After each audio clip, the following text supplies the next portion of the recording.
আসসালামু আলাইকুম। প্রিয় দর্শক, দেশে এই মুহূর্তে নির্বাচন নিয়ে আলোচনা চলছে। সবাই নির্বাচন নিয়ে ভাবছেন কে নির্বাচনে বিজয়ী হবেন, কে নির্বাচনে আগামীতে বিজয়ী হয়ে ক্ষমতায় বসবেন এবং তাদের সেই ক্ষমতায় বসাটাকে নিরঙ্কুশ হবে নাকি প্রতিযোগিতামূলক হবে, এগুলো নিয়ে নানা আলোচনা হচ্ছে। আর এদিকে এই অন্তর্বর্তীকালীন সরকারের আছে মাত্র আর 15 দিন।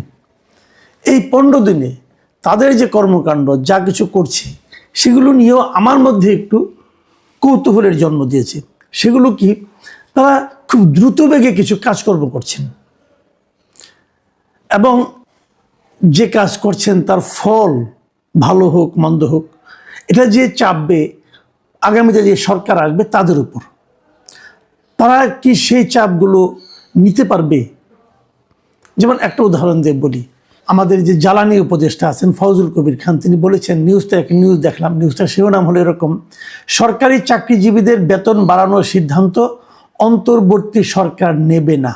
মানে সরকারি কর্মচারীদের কয়েকদিন আগে, এই এক সপ্তাহ হয়নি, বেতন বাড়ানো হয়েছে এবং সেই বেতনটা বাড়ানো হয়েছে অনেক, মানে আগে যা ছিল জাস্ট তার দ্বিগুণ করে দেওয়া হয়েছে এবং কোথাও কোথাও মানে কারোরই দ্বিগুণের কম না, যা সবচেয়ে কম বেড়েছে তারও দ্বিগুণের বেশি বেড়েছে। তো এই যে বেতন, এত টাকা বেতন বাড়লো, এখন এই বেতনটাকে আগামী সরকার দিতে গেলে আগামী মানে সরকারকে, যে সরকার এই বেতন মানে নতুন স্কেলটা কার্যকর করবে, তাদেরকে বছরে অতিরিক্ত আরও 1,06,000 কোটি টাকা ব্যয় করতে হবে। এখন এই 1,06,000 কোটি এত টাকা বাড়তি লাগবে কেবল সরকারি কর্মচারী কর্মকর্তাদের বেতন ভাতা দিতে।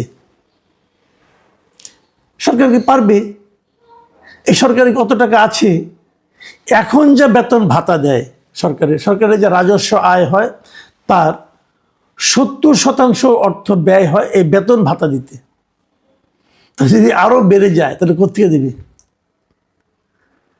তো এই জিনিসগুলো দেখেন, 14.5 লাখ আমাদের এখানে কর্মচারী আছে, সরকারি কর্মচারী আছে।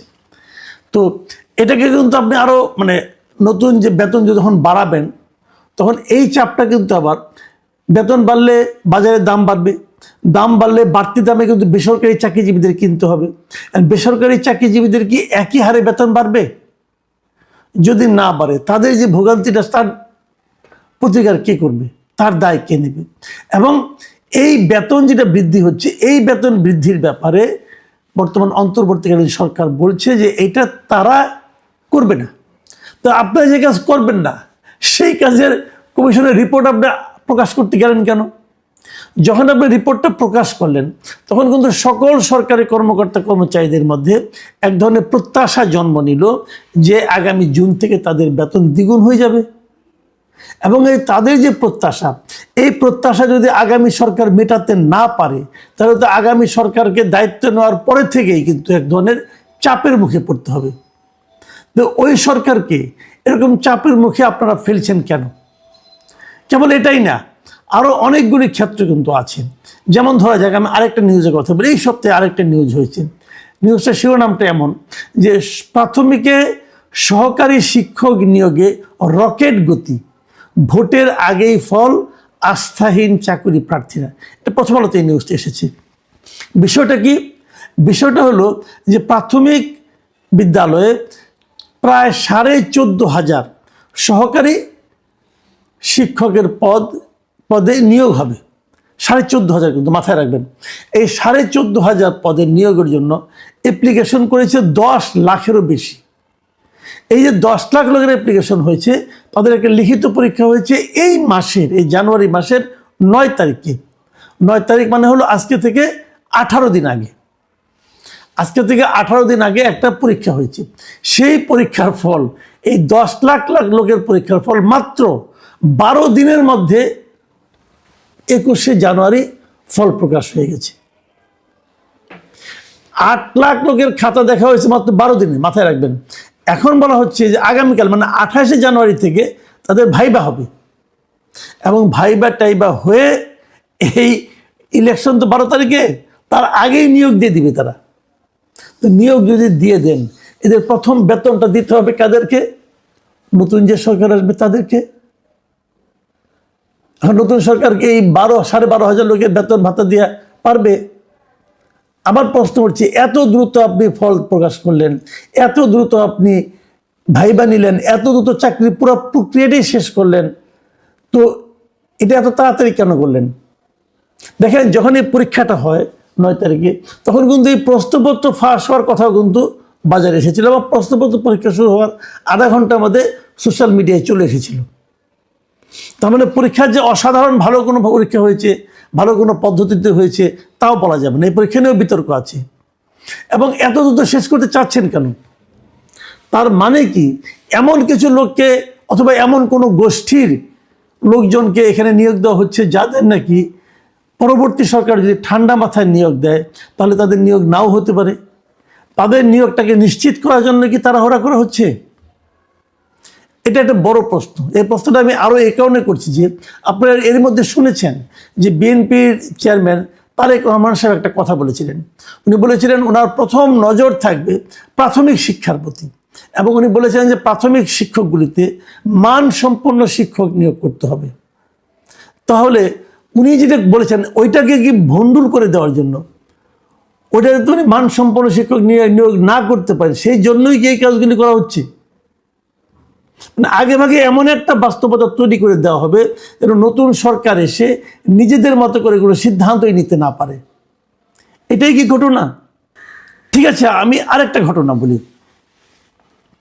আপনাদের মনে আছে গত নভেম্বর মাসে আমরা জেনেছিলাম যে সরকার 2টা টার্মিনাল, মানে বন্দর আর কি, সমুদ্র বন্দর, কন্টেনার টার্মিনাল, তারা অলরেডি বিদেশি অপারেটরদের কাছে লিজ দিয়ে দিছে।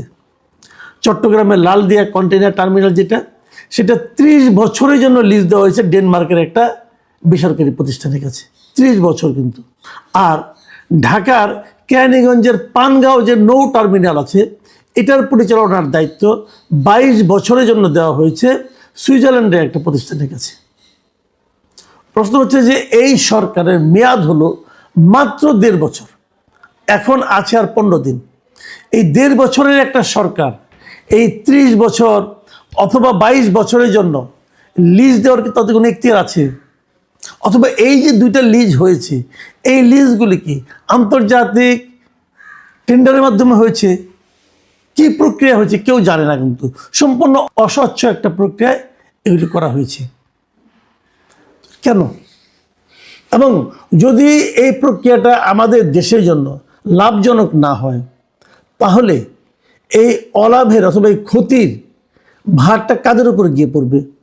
আগামী সরকার এবং তারপরের সরকার, তারপরের সরকার, এরকম 4-5টা সরকারকে এই দায় বহন করতে হবে, এই ক্ষতি বহন করতে হবে। ক্ষতির কারণকে এই অন্তর্বর্তীকালীন সরকার। ভাগ্য ভালো এখন পর্যন্ত নিউ মেরিন কন্টেনার টার্মিনাল যেটা আছে চট্টগ্রাম, যেটা আমাদের সবচেয়ে বড় টার্মিনাল, সেটাও কিন্তু বিদেশিদের কাছে দেওয়ার জন্য সব কিছু ঠিকঠাক। ডক্টর ইউনূস নিজে যে চট্টগ্রামে বলে এসেছেন উনি এটা বিদেশির কাছে দিয়ে দিবেন, এবং এইটা দেওয়ার ব্যাপারে এই যে আরব আমিরাতে ইউএই ভিত্তিক ডিপি ওয়ার্ল্ডকে দিয়ে দেওয়ার কথা ছিল, এটার ব্যাপারে হাইকোর্টের একটা নিষেধাজ্ঞার কারণে এটা এখনও স্থগিত আছে। পরে কী হবে বলতে পারবো না, সেটাও তারা দেওয়ার ব্যবস্থা কিন্তু সম্পন্ন করেছিলেন। ঠিক এই জায়গাটাতে আমার কথা যে আপনারা এমন এমন কাজ কেন করছেন যে কাজগুলো করার দায়িত্বই আপনাকে দেওয়া হয়নি। দেশ চালাবে জনগণ কর্তৃক নির্বাচিত একটা সরকার, এক বা একাধিক সরকার, তারা যখন দেশ চালাবে তারাই সিদ্ধান্ত নেবে কোনটা ভালো হবে কোনটা মন্দ হবে।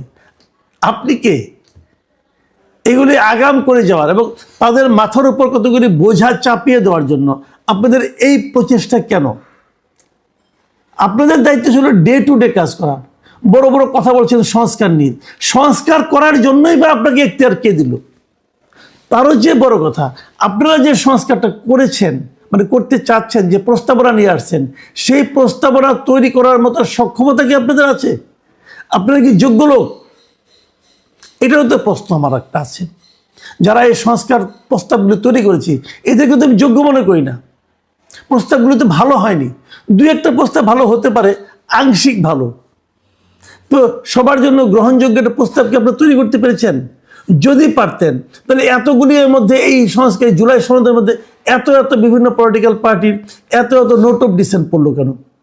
এবং নোট অফ ডিসেন্ট দেওয়া সত্ত্বেও সেটাকে আপনারা আপনার হানা ভোটের মাধ্যমে পাশ করিয়ে আনার চেষ্টা করছেন কেন? আরেকটা কথা বলে শেষ করি। দেখুন, এই যে রাষ্ট্রপতির যে অধ্যাদেশ যদি হানা ভোটে পাশ হয়, নিয়মটা কি হচ্ছে? এখন যে ইলেকশনটা হবে, মাথায় রাখবেন, এই ইলেকশনটা হওয়ার পর কিন্তু এরা যে নকশাটা করছে আর কি, এই অন্তর্বর্তী সরকারের যে নমুনাটা করছে, সেটা হলো এই যে ইলেকশনটা হবে, এই ইলেকশনটা হওয়ার পর এই এমপিরা কিন্তু যেই প্রথম দিনে কিন্তু সংসদে বসবে না। প্রথমে তারা 3 মাসের মধ্যে 3 মাস সময় পাবে এই জুলাই সনদকে পাশ করার জন্য। তাহলে এই সময় তাহলে কি নতুন সংসদ হবে না? যদি নতুন সংসদ না বসে তাহলে সরকার প্রধান কি হবে? তাহলে কি এই জুলাই সনদ পাশ হওয়ার আগ পর্যন্ত ডক্টর ইউনূসই থাকবেন সরকার প্রধান? দেখা যায় আরেক নকশা। এই সমস্ত প্রশ্ন কিন্তু পলিটিক্যাল পার্টিগুলো করছে না। কেন করছে না আমি জানি না। মানে সব মিলিয়ে যে ধারণাটা হয়েছে, যারা ভেবেছিলেন যে আর 15 দিন পরে হয়তো ইউনূস সরকারে চলে যাবেন, সেটা যাবেন কিনা, এটা এই আইনের মারপেচে কি হবে, এটা নিয়ে এখনো কিন্তু স্পষ্ট কোনো আলোচনা হচ্ছে না। আমি মনে করি এই আলোচনাগুলো হওয়া দরকার। এবং আমি এটাও মনে করি এই সরকারের নিয়তের মধ্যে কিছু ঘাপলা আছে। তারা আগামী যে সরকার আসবে তার সরকার পরিচালনাকে আসলে কঠিন করে দিতে চায়। প্রিয় দর্শক, এখন এ পর্যন্তই।